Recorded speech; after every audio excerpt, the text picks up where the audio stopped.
सरिता दीदी जिंदाबाद जिंदाबाद जिंदाबाद। विकास भैया जिंदाबाद जिंदाबाद जिंदाबाद। क्यों पड़े हो चक्कर में, कोई नहीं है टक्कर में। विकास भैया जिंदाबाद जिंदाबाद जिंदाबाद। आपका मुखिया कैसी हो, सरिता दीदी जैसी हो। आपकी चुनाव आके बहल हाई हाउआजी। आपकी चुनाव आके बहल हाई हाउआजी।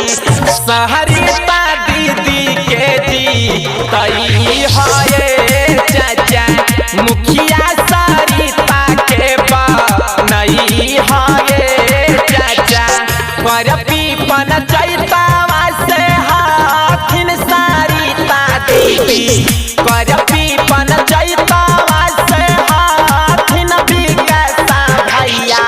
इन्हीं के मुखिया बनई है चाचा, सरिता दीदी के जी तई है चाचा। सरिता दीदी जिंदाबाद जिंदाबाद जिंदाबाद। विकास भैया जिंदाबाद जिंदाबाद जिंदाबाद। क्यों पड़े हो चक्कर में, कोई नहीं है टक्कर में। विकास भैया जिंदाबाद जिंदाबाद जिंदाबाद। आपका मुखिया कैसी हो, सरिता दीदी जैसी हो। गौवा के रौनक बढ़ैथिन हो विकास भैया।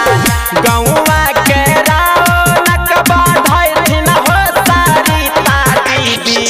इन्हीं के मुखिया बनई है चाचा, सरिता दीदी के जी तई है गे चाची।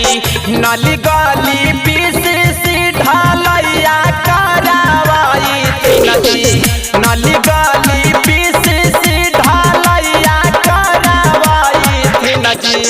इंदिरा आवास दिला वही थिन गे चाची, कर देथिन कॉलोनी सबके पास गे चाची। सरिता दीदी जिंदाबाद जिंदाबाद जिंदाबाद। विकास भैया जिंदाबाद जिंदाबाद जिंदाबाद। क्यों पड़े हो चक्कर में, कोई नहीं है टक्कर में। विकास भैया जिंदाबाद जिंदाबाद जिंदाबाद। आपका मुखिया कैसी हो, सरिता दीदी जैसी हो।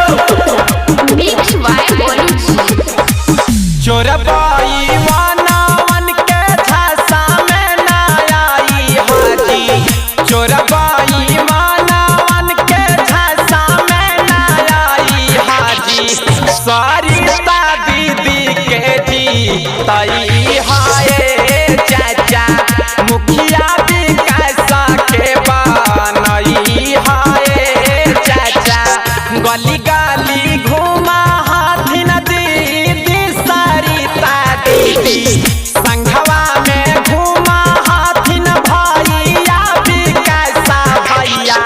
इन्हीं के मुखिया बनई है चाचा, सरिता दीदी के जी तई है चाचा। मां साथ म्यूजिक कर पे।